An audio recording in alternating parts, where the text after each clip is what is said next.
हमारे वैदिक परंपरा में, सनातन परंपरा में अनेकों मत हैं।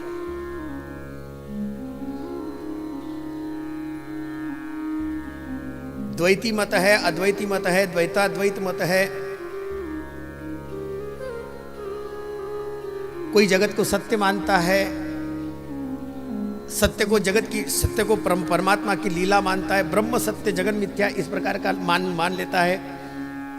अनेक प्रकार के जितने भी सिद्धांत हैं, उन सारे सिद्धांतों को लेकर के हर एक अपने अपने मतों के साथ में चलता है। अपने सिद्धांतों के आधार पर चलना ये कोई बात गलत नहीं है, लेकिन जब हम अपने सिद्धांतों के आधार पर चलना चाहते हैं, उस सिद्धांत को भी कोई ना कोई आधार होना चाहिए।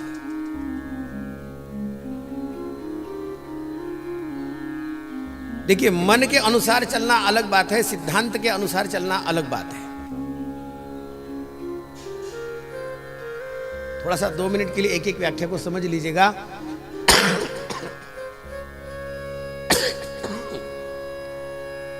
मन के अनुसार चलना स्वैराचार और सिद्धांतों के अनुसार चलना सदाचार।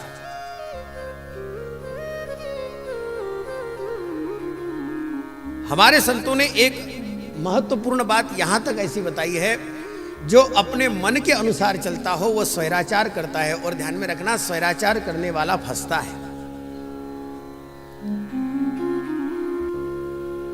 इसलिए संतों ने सावधानता पूर्वक एक बात को बताया, मन के मत मत चालिए, पलक पलक कहीं और। मन कहीं भी चल सकता है।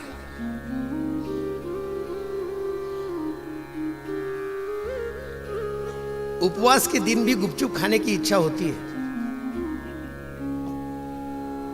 मन में आ जाए, काय करू, आज एकादशी आहे, नाही तर खाल्लेच असते हरिद्वार मध्ये आल्यानंतर।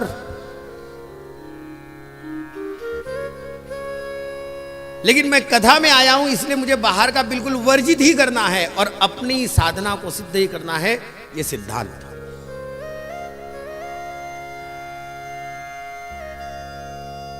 मन के अनुसार चलना सदा स्वैराचार और सिद्धांतों के अनुसार चलना सदाचार। उसी प्रकार परमात्मा तत्व के आधार पर सारा जगत ही, सारा का सारा जगत ही परमात्मा का स्वरूप है। इस आधार पर चलते हुए सारे जगत के ऊपर प्रेम करना, ये श्रीमद् भागवत का आचार और ये श्रीमद् भागवत का विचार। आप कहेंगे ऐसा कैसे हो सकता है? मुझे फिर से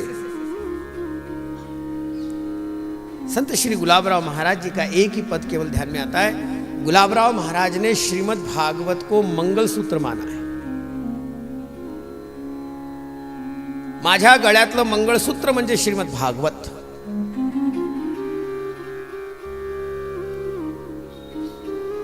और श्री महाराज ने अपने जीवन में मंगलसूत्र को इस प्रकार निभाया है, जगत के सारे क्रियाकलापों में स्वयं श्री महाराज ने भगवान कृष्ण की लीला को ही माना है। जो एक बार श्रीमद् भागवत के इस सिद्धांत को मान लेवे, फिर उसके जीवन में और कोई दुख दर्द नहीं होता।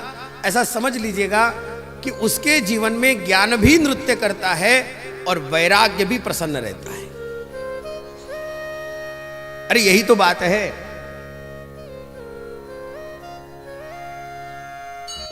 जिसको महात्म्य प्रकरण में बताते समय पर स्वयं स्कंद पुराण के आधार पर इस बात की चर्चा की गई, भगवती भक्ति के जीवन में सबसे बड़ा दुख केवल इसी बात का रहा कि मेरे दोनों के दोनों बेटे अभी भी मूर्छित अवस्था। कथा प्रसंग आप सबको पता है।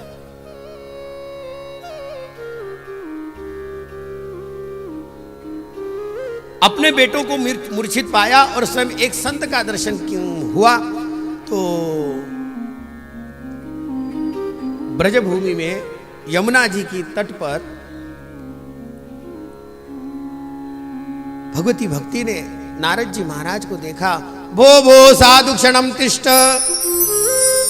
मच्चिंतामपि नाश। हे साधु, हे महात्मा, रुकिएगा, मेरे जीवन की सारी चिंताओं को नष्ट कीजिएगा, क्योंकि मुझे ये बात पता है, दर्शनम तव लोक से, आपके केवल दर्शन मात्र से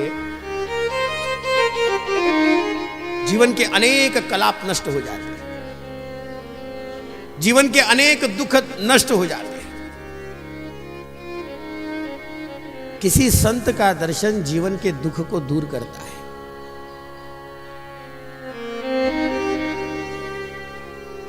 इसका एक दूसरा अर्थ यह भी समझ लीजिएगा, जिसके दर्शन से दुख दूर होते हैं उसे ही संत कहते हैं। दर्शन मात्र से, केवल दर्शन मात्र से